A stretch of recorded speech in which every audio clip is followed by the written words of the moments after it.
ஃப்ரெண்ட்வுட்ஸ் மக்களுக்கு வணக்கம். இன்னைக்கு நம்மளோட நிகழ்ச்சியில நம்ம கூட யார் இருக்காங்க அப்படின்னு பார்த்தீங்கன்னா, இயக்குனர் நந்தவனம் நந்தகுமார் சார் இருக்காங்க.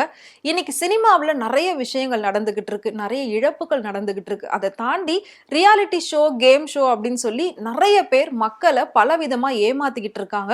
இதுக்குள்ள இருக்கக்கூடிய உள்ளீடுகள் என்ன? உண்மையான விஷயங்கள் என்ன? அப்படின்றத நமக்கு தெளிவா சொல்றதுக்காக இன்னைக்கு சார் நம்ம கூட இருக்காங்க.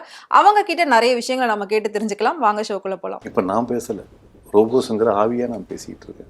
நீங்களாம் எங்கடா போனீங்க? என்னை காப்பாற்றிருக்கலாம்டா. நான் ஆஸ்பத்திரி செலவை பார்த்துட்டேன் அப்படின்னு போகிறதுல எந்த விதத்தில் இருக்கு நட்புங்கிறது? இந்த வயசில் செத்துட்டாரு, இந்த வயசில் செத்துட்டாரு. அப்போ எல்லாரும் வயசாகி சாகுதுன்னா இருந்தா அப்போ யார் தான் சாவுறது? இப்போ தான் முத இறந்து போனவரோட மனைவி டான்ஸ் ஆடுறாங்க. என்ன மாதிரி சமுதாயத்துக்குள்ள நம்ம இருக்கோம்னா, ஆமாம், நாம் செத்துட்டா பொண்டாட்டிங்க டான்ஸ் ஆடுவாங்க. பெண்களுக்கு ஆடுவதற்கு உரிமை இல்லையா? ஆடுறது பிரச்சனையா? பெண்ணா இருந்து ஆடுறது பிரச்சனையா? டேய், நீ எதுக்கு ஆடணும்னு இருக்குடா.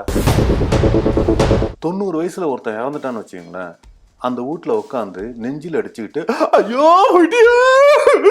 அப்படின்லாம் நம்ம இதுனோம்னா யாரு காமெடி? ரோபோசங்கர் இருந்திருந்தா கூட நல்ல வேலைடா நான் செத்துட்டேன் அப்படின்னு சந்தோஷப்படுவாப்புல. அந்த மாதிரி அட்டூழியம் நடந்திருக்கு. கேமரா பார்த்து அழுவுற, கேமரா எங்கே ஃபேவராக இருக்கோ அங்கிட்டு பார்த்து அழுவுறது மாதிரியாவே பண்ணிட்டு இருக்கிறது மாதிரி இருக்குது. ஒரு டான்ஸ் ஆடி, அது மனைவி டான்ஸ் ஆடி பார்த்தோமா அப்படின்னா இது புதுசாக இருக்குது. டான்ஸ் ஆடுறது அப்படிங்கிறது நிதானம் இல்லாமல் டான்ஸ் ஆட முடியாது. மென்டலி நான் ஃபிட்டாக இருந்தால் மட்டும்தான் எனக்கு மூமெண்ட் வரும். விவேக் வேற இறந்து போனார், ஐயோ போயிட்டாரு அப்படின்னு அவரோட செயல்கள் எல்லாத்தையும் பேசிட்டு இருந்தோம்.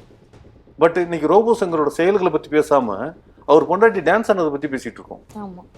இது எந்த விதத்தில் அந்த சாவுக்கு நீங்க புனிதத்தன்மை கொண்டாடுறீங்க? வணக்கம் சார். வணக்கம். ஓகே, சினிமாவில் நிறைய விஷயங்கள் நடந்துட்டு இருக்கு. சினிமாவில் நடக்கிறது அப்படின்னு சொல்றதை விட சினிமாவுக்கு நிறைய இறப்புகள் வந்துகிட்டு இருக்கு. ஏன்னா எல்லாருமே பெரிய பெரிய ஆளுங்களாமே எதிர்பார்க்காத விதமாக இப்போ இறந்துக்கிட்டே இருக்காங்க. அப்படி பார்க்குறப்போ காமெடிக்குன்னு இருக்கிறது கொஞ்சம் பேர் தான் இருக்காங்க, ரொம்ப செலக்டடாக தான் இருக்காங்க. அதுலேயும் முக்கியமாக சொல்ல நம்மளோட விவேக் சார், உண்மையிலே அவரோட இடத்த இப்போ வரைக்கும் யாராலையும் ரீப்ளேஸ் பண்ண முடியாது. அடுத்தடுத்து வந்தவங்க மயில்சாமி, ராஜா, இந்த மாதிரி ஆட்கள் எல்லாருமே இப்போ இறந்து போயிட்டாங்க. அடுத்து ஒரு சின்ன திரையில ஒரு நல்ல நல்ல விஷயங்கள் பண்ணி இன்னைக்கு எல்லாருமே பெரிய திரையில வர அளவுக்கு வளர்ந்துட்டாங்க காமெடி ஆக்டர்ஸ் அப்படின்னு சொல்லி. அதுல ஒரு முன்னோடியா இருந்தவர் தான் ரோபோ சங்கர். அவரும் எதிர்பாராத விதமான ஒரு மரணம் தான் அவருக்கு வந்தது. ஸோ யாருமே அதை நம்ம எதிர்பார்க்கல. நல்லா வந்தாரு, நல்லா குடும்பத்தோட ஆடி பாடி சந்தோஷமா இருந்தாரு. ஆனா அவர் இப்படி திடீர்னு சடனா போவாரு அப்படின்னு யாருமே நினைக்கல. பட் போயிட்டாரு. அதுக்கப்புறம் நிறைய கான்ட்ரவர்சி அவரை பத்தியும் அவரோட ஃபேமிலி பத்தியும் நிறைய விஷயங்கள் வந்துகிட்டு இருக்கு. ஆனா இப்ப வரைக்கும் யாரும் ரோபோ சங்கரை பத்தி நெகட்டிவா ஒரு வார்த்தை பேசல. ட்ரிங்க்ஸ் பண்ணாரு, மறுபடியும் ட்ரிங்க்ஸ் பண்ணாரு அப்படின்னு ஒரு பக்கம் சொல்றாங்க. இன்னொரு பக்கம் உடம்பு சரியில்லாம ஆகும்போதே அதெல்லாம் விட்டுட்டாரு, நான்வெஜ் எடுத்துக்கிட்டாரு அப்படின்ற மாதிரி சொல்றாங்க. என்ன காரணம்? ஒரு பக்கம் அவர் மரண செய்தி, இன்னொரு பக்கம் மரணத்துல நடந்த அந்த நிகழ்வுகள், அந்த அவங்க ஒய்ஃப் டான்ஸ் ஆடினதா இருக்கட்டும், அவங்க பொண்ணு கத்தி ரொம்ப அமக்கல பண்ணி அழுததா இருக்கட்டும், இந்த மாதிரி எல்லா விஷயமும் ஒரு கான்ட்ரவர்சியாவே போய்கிட்டு இருக்கீங்க. ஏன் சார்? நான் என் பார்வையில் பார்க்குறப்ப அன்னைக்கு ரோபோ சங்கர் இறந்துட்டார் அப்படிங்கிறப்ப என்னன்னா, அந்த ஆளு கஷ்டப்பட்ட காலங்கள்னு ஒன்று இருக்குது, நிறைய இருக்கு. ஹாஸ்பிட்டலில் உட்காந்துக்கிட்டு அந்த ஹாஸ்பிட்டலுக்கான பில்லை பே பண்ணுறதுக்கு என்ன பண்ணுறதுன்னு முழிச்ச காலங்கள் இருக்குது. ஓகே, இவ்வளவு விஐபிஸ் அவனுங்கெல்லாம் வந்தானுங்களே, அதுக்கு முன்னால் அவங்கெல்லாம் எங்கே போயிருந்தாங்க? ஓகே, நான் ரோபோ சங்கர் மனசாட்சியாக இருந்து ரோபோ சங்கர் ஆவியாக நான் பேசிக்கிட்டு இருக்கேன். ஓகே, இப்போ நான் பேசலை, ரோபோ சங்கர் ஆவியாக நான் பேசிக்கிட்டு இருக்கேன். நீங்களாம் எங்கடா போனீங்க? என்னை காப்பாற்றிருக்கலாம்டா. ஆமாம், எனக்கு ஒரு நல்ல நண்பர்களாக இருந்தீங்களா? ஒரு நல்ல நண்பர்கள் இருந்திருந்தானா நான் அந்த மாதிரி என்னை விட்டுருப்பீங்களா? அப்படிங்கிற அந்த ஃபீல்லாம் இருக்குல்ல. இல்லையே சார். ஆனால் அவர் உடம்பு சரியில்லாமல் இருக்கும்போது மேக்சிமம் கை கொடுத்து காப்பாற்றுறதே தனுஷ் தான் அப்படின்னு சொல்கிறாங்க. எல்லா விஷயத்துக்கும் ட்ரீட்மெண்ட்டுக்கு ஹாஸ்பிட்டலில் பேசி நிறைய மணி வைஸ் எல்லாமே பண்ணது தனுஷ் அவர்கள். ரொம்ப ஹெல்ப் பண்ணியிருக்காங்க. ஏன்னா மீண்டு வர்றதுக்கு ஒய்ஃப் ரொம்ப சப்போர்ட் பண்ணாங்க, பார்த்துக்கிட்டாங்க. பட் ஃபினான்ஷியல் அப்படின்னு பார்க்குறப்போ தனுஷ் நிறைய ஹெல்ப் பண்ணியிருக்காரு அப்படின்னு சொன்னாங்க. ப்ளஸ் கூட இருக்கக்கூடிய ஆர்டிஸ்ட்டும் நிறைய ஹெல்ப் பண்ணியிருக்காங்கன்னு சொன்னாங்க. அதாவது எல்லாருமே என்னென்னா ஹெல்ப் பண்ணிட்டு போயிடுறது கிடையாது. ஃபாலோ பண்ணணும். அதாவது பிரச்சனை தீர்வுங்கிறது என்னென்னா அந்த நேரத்துக்குங்கிறது கிடையாது. ம். உள்ளார அலசி ஆராய்ஞ்சு உள்ளார அந்த பிரச்சனைக்கான தீர்வு என்னங்கிறத உள்ளார போய் பார்க்கணும். ஓகே. நீ டிப்ரெஷனா, உனக்கு நோய் வருதுன்னா ஒரு டிப்ரெஷன் வரும். அந்த டிப்ரெஷனுக்கு காரணம் என்ன, அதோட ஆணிவேர் என்ன, அதன் கலைஞ்சாதான் நீ அதுலேருந்து விடுபடுவ. ஓகே. நோய் வந்ததுன்னா சும்மா வந்துடாது. தண்ணி அடிச்சதுனாலும் நோய் வந்தது, தண்ணி அடிச்சதுனாலும் நோய் வந்ததுன்னா தண்ணி ஏன் அடிச்சான்னு யோசிக்கணும். ஓகே. அந்த தண்ணி அடிக்கிறதுக்கான காரணங்கள் என்ன, அதை தெளிவுபடுத்தணும்.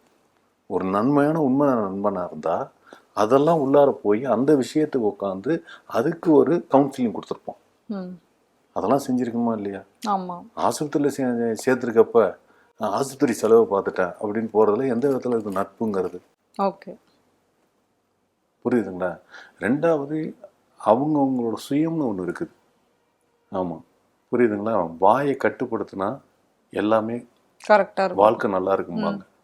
புரியுதுங்களா? வாயின்னா பேசுறதுலையும் சரி, திங்கிறதுலையும் சரி, சாப்பிட்றது. எல்லா விஷயத்துலையுமே வாயை கட்டுப்படுத்தினா வாழ்க்கை நல்லா இருக்கும் அப்படின்னா பழமொழியாவே கேள்விப்பட்டேன். ஓகே. அவர் எதெல்லாம் லூஸ் பண்ணியிருக்காரு ம். அப்படிங்கிறது அதோட தண்டனைகள் தான் இது.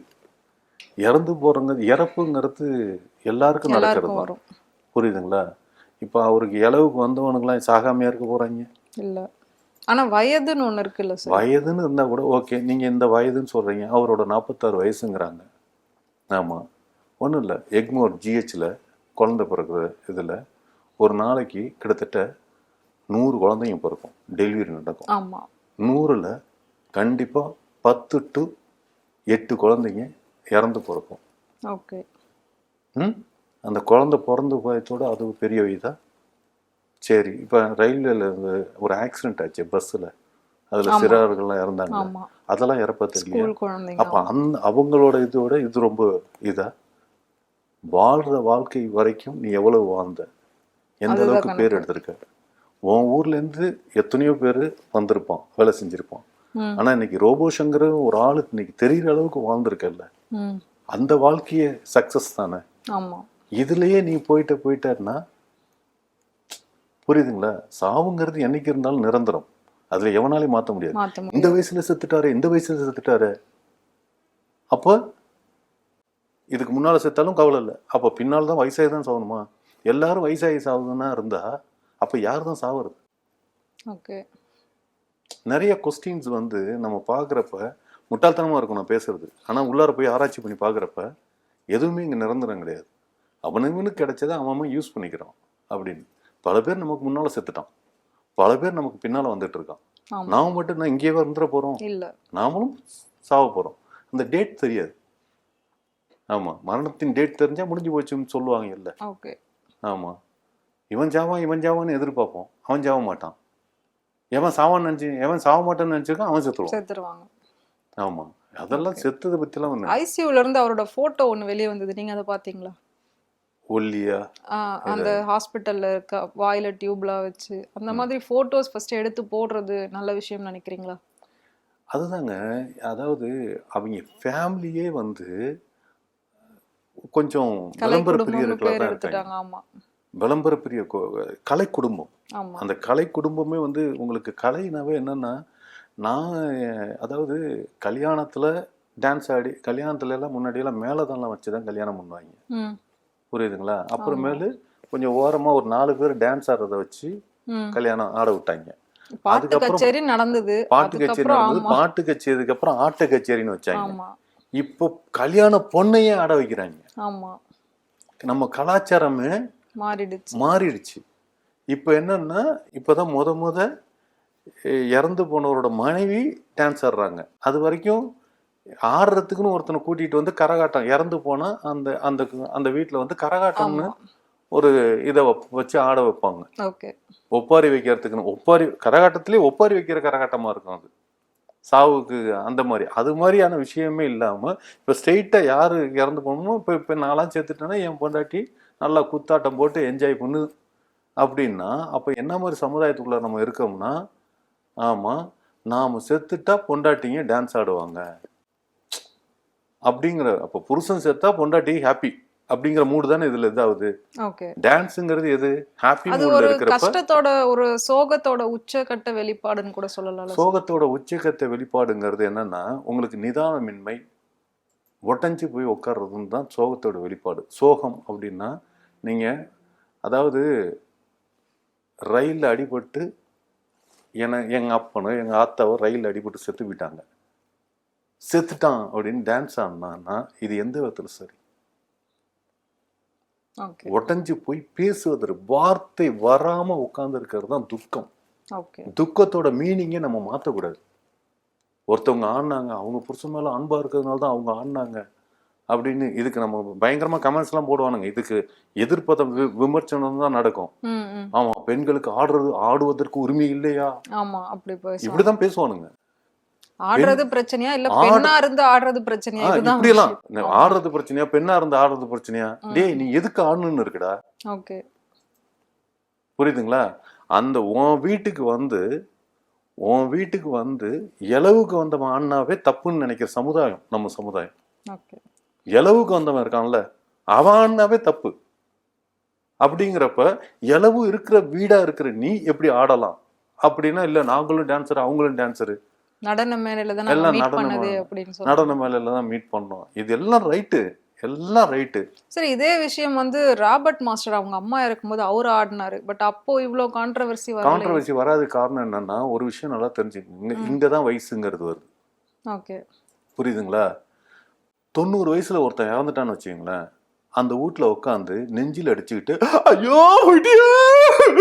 அப்படின்லாம் நம்ம இதுனோம்னா ஆமா யாரு காமெடி? அழுவுறவன் காமெடி. ஓகே எனக்கு எங்க தாத்தனுக்கோ எங்க அப்பனுக்கோ 90 வயசு ஆயிருச்சு, அவர் செத்துட்டாருப்பா அப்படின்னா அங்க வந்து மூஞ்சியை தொங்க போட்டுக்கிட்டு தாத்தா போயிட்டாரு, அப்பா போயிட்டாரு அப்படின்னா அது எவ்வளவு பெரிய நடிப்பு தெரியுமா? ஆமா ஒருத்தன் ஒரு ஒரு ஒரு ஒரு இறப்பானது எப்படி இருக்கும்னா, அவனா எடுத்து திங்க முடியாம போ, அவன் சாப்பாடை அவன் சாப்பிட முடியாம அவன் வெளியில கழிக்கிறது, அவனோட யூரினியோ இதையோ அவன் போக முடியாத அடுத்தவங்களோட உதவியில போற மூமெண்ட்டுக்கு ஒரு மனிதன் இருக்கிறான் அப்படின்னா அது அவனுக்கு பாரம், அடுத்தவனுக்கு பாரம்.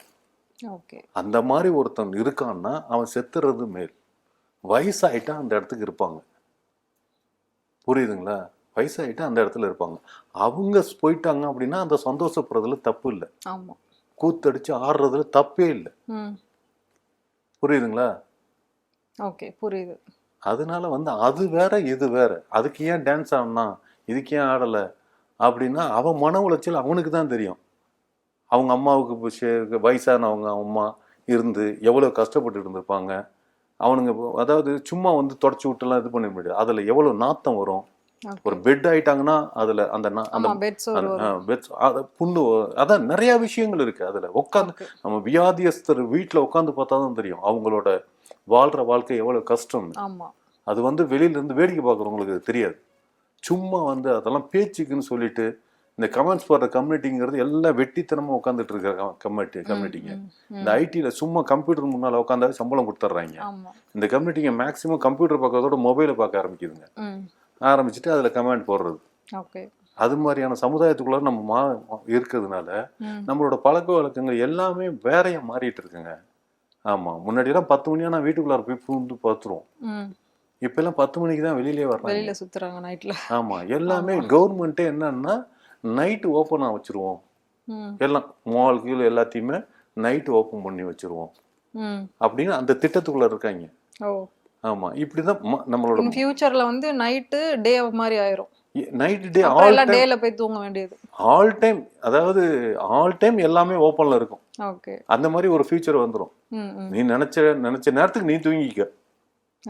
அப்புறம் ஏன் இரவு பகல் ஒன்று இருக்குது அப்படிங்கிற அந்த இதே இல்லாத ஒரு உலகத்துக்குள்ளார நம்ம வாழ்ற இடத்துக்கு நான் வந்துட்டு பாருங்க. ரோபோ சங்கரை பேசி இங்கே போயிட்டு இருக்கோம். ஆமாம், சரி சார், என் பார்வைக்கு ரோபோ சங்கரே இருந்திருந்தா கூட நல்ல வேலைடா நான் செத்துட்டேன் அப்படின்னு சந்தோஷப்படுவாப்புல. அந்த மாதிரி அட்டூழியம் நடந்திருக்கு.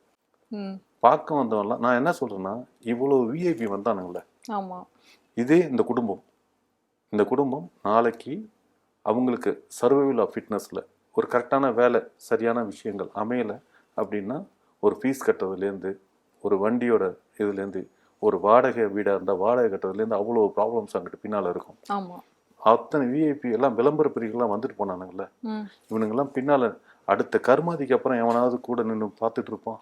யாரும் வர மாட்டாங்க, யாரும் இருக்க மாட்டாங்க. ம். அப்புறம் எதுக்கு? எதை பத்தி இவங்களெல்லாம் பத்தி என்ன என்ன பேசி என்ன பிரச்சனை? ஓகே எதுவுமே பொருள் இல்லாத பேச்சுக்கள், ஓகே பொருள் இல்லாத விஷயங்கள். ஓகே. பொருள் இல்லாதது. பட் ரோபோ சங்கருடைய மனைவியும் அவங்களோட மகளும் பண்ணதுதான் அங்க பெரிய ஒரு இதா பேசப்பட்டுட்டு இருக்கு, ஒரு பெரிய விமர்சனமா பேசப்பட்டு அதுதான் இருக்கு. அப்படி அததான் என்ன சொல்றேன். தப்பு அதாவது அப்படின்னு கேக்குறாங்க. அதாவது அந்த பொண்ணு அழுது கூட யாரும் பெருசா ஃபீல் ஆகல. ரெண்டாவது கேமரா பார்த்து அழுவுற, கேமரா எங்க ஃபேவரா இருக்கோ அங்கிட்டு பார்த்து அழுவுறது மாதிரியாவே பண்ணிட்டு இருக்கிறது மாதிரி இருக்குது. அது வந்து அதுல விமர்சனம் வைக்கிறதுக்கே இல்லை. ஏன்னா அழுவுற செக்ஷன். நான் அதை பத்தி பேசினேன்னா, பேச முடியாது. ஆமா. நான் இப்போ இவ்வளோ நேரம் பேசினேன்னு அந்த பொண்ணு அழுதுதை பத்தி நான் பேசினேன்னா, இல்ல. ஏன்னா சில வீட்டில் அழாமையும் இருப்பாங்க. செத்துட்டா அழுகணும்னு அவசியம் இல்லை, அழாமையும் இருப்பாங்க. அழுது ஒப்பாரி பயங்கரமா கத்தி கூப்பாடு போட்டும் அழுதும் இருப்பாங்க. ஆமா. இதைத்தான் நாம சமுதாயத்துல பார்த்துருக்கோம். ஒரு டான்ஸ் ஆடி, அது மனைவி டான்ஸ் ஆடி பார்த்தோமா அப்படின்னா இது புதுசா இருக்குது. முதல் முறை. புதுசா இருக்கிறதுனால தான் அதை பத்தி நம்ம பேசுறோம். ஓகே. இது என்ன முரண்பட்ட ஒரு விஷயமா இருக்கு அப்படின்னு இதை சொன்னோம்னா, இது ஏன் முரண்படுது அப்படின்னு நான் என்ன சொல்றேன்னா, இப்போ கமெண்ட்ஸ் போடுறவனு இது சரின்னு சொல்லி பேசுறானுங்க இல்லையா? ஆமா. ஆ? அப்ப உன் வீட்டில் உங்க அம்மா செத்தா நீ ஆடுவியா? உன் பொண்டாட்டி செத்தா நீ ஆடுவியா? உன் புருஷன் செத்தா நீ ஆடுவியா?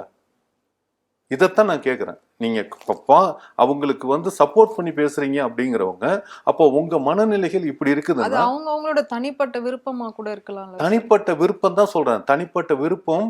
அதாவது இப்ப ஸ்கூல் சுரேஷ் ஆடுறான் அப்படின்னா அது தனிப்பட்ட விருப்பம் இல்லை, அது ஒரு பைத்தியக்காரத்தனம். ம். அது விருப்பம் வேற, பைத்தியம் வேற. ஆமா. புரியுதுங்களா? ஆமா. ஒரு பைத்தியத்தை நீங்க விருப்பம் அப்படின்னு சொல்லி பேசுனா யாரு பைத்தியமா இருக்கும்? ஓகே. நம்ம தான். அதனால நிறைய என்ன சொல்றது, சும்மா பேசணும் அப்படிங்கிற விஷயத்துக்கு கான்ட்ரவர்சியா நிறைய பேசலாம் அப்படிங்கிறனாலும் உண்மை என்னன்னு பார்க்கணும், உண்மையோட நிலைப்பாடு பார்க்கணும். ஒரு ஓகே. டான்ஸ் ஆடுறது அப்படிங்கிறது வந்து நிதானம் இல்லாம டான்ஸ் ஆட முடியாது. ம். மென்டலி நான் ஃபிட்டா இருந்தா மட்டும்தான் எனக்கு மூவ்மெண்ட் வரும். ஆமா. நான் அன்ஃபிட்டா இருந்தேன்னா எனக்கு மூவ்மெண்ட் வராது. ஓகே. ஒரு நெஞ்சடைக்கிற துக்கம் என்ன ஃபிட்டான மனிதனை வச்சிருக்குமா, அன்ஃபிட்டா வச்சிருக்குமா? அன்ஃபிட்டா தான் வச்சிருக்கோம். அப்ப அன்ஃபிட்டா வச்சிருந்தப்ப நான் எப்படி மூவ்மெண்ட்ஸ் கொடுக்க முடியும்? கரெக்ட். புரியுதுங்களா? நிறைய விஷயங்கள் வந்து நாம எவ்வளவு திரைப்படம் பார்க்குறோம். அந்த திரைப்படத்துல வந்து அதாவது இத்தனை வருஷ திரைப்படங்கிறது எவ்வளோ படம். நம்ம சினிமாக்காரன் இருக்கிறதுனால பேசுறோம். எத்தனையோ திரைப்படங்கள் துக்கம் வந்து நெஞ்சடைக்கிற விஷயத்துக்கு. ஒரு தேவர் மகன்ல சிவாஜி ஐயா இறந்துருவார். ஓகே. கமலஹாசன் ஓடி வந்து அப்படி தூண்ல அடிச்சு சாஞ்சு வார்த்தைகள் பேச, அவரோட பர்ஃபார்மன்ஸுக்கு வார்த்தை வர முடியாத அளவுக்கு அந்த பர்ஃபார்மன்ஸ் இருக்கும். ரியலா இருக்கும். புரியுதுங்களா? இப்படிதான் சினிமாவிலேயே நம்ம பார்த்துருக்கோம். அப்போ துக்கம் தொண்டை அடைக்கிறதுன்றது பேச்சு வராம போறதுதான். பேச்சு வர அப்படிதான் இருக்கணும். நம்ம நிதானத்துல மயங்கியே கிடக்குறாங்கன்னா முழுசான துக்கத்துக்குள்ளார இருந்தாங்க. இப்ப ஒரு சந்தானத்தோட ஃப்ரெண்டு ஒருத்தர், ஆமா. அவரும் சின்ன வயசு டாக்டர் தான். ம். ம். ஒரு டாக்டர் ஒருத்தர் சேதுராமன் ஆமா. இறந்து போனார் ஆமா. கோவிட் டைம்ல. கோவிட் டைம்ல. அவங்க பொண்டாட்டி இன்னைக்கு பார்த்துருக்கீங்களா? ஆள் எப்படி இருக்கும்? ம். ம். ஆமா. துக்கம்ங்கிறது அப்படி இருக்கணும். எப்படி நின்னாங்க? அழுது புலம்பி ஒப்பாரி வச்சுக்கிட்டே இருந்தாங்க, அதுவும் செய்யல. புரியுதுங்களா? அவங்கள இது பண்றேங்கிறதுக்கு இல்லை. அதாவது ஒரு குடும்பத்துக்குள்ளார ஒரு துக்கம் அப்படிங்கிறது எந்த அளவுக்கு பாதிப்பை ஏற்படுத்தணும்னா, அடுத்தவன் வேடிக்கை பார்க்கறவனுக்கும் துக்கம் வர அளவுக்கு என் துக்கம் இருக்கணும். அது வேஷமா கூட நீ நடிய, நான் வேறுபட்டு நிற்பேன் அப்படிங்கிறது வந்து இன்னைக்கு நான் பேசு பொருளா இருக்குல்ல. ஆமா. இன்னைக்கு இத்தனை பேர் பேசுறதுக்கு காரணம் என்ன? ஒரு மனிதனை துக்கம் இறந்து போன மனிதனை பத்தி விவேக் வேற இறந்து போனார். ஆமா. ஐயோ போயிட்டாரு அப்படின்னு அவரோட செயல்கள் எல்லாத்தையும் பேசிட்டு இருந்தோம்.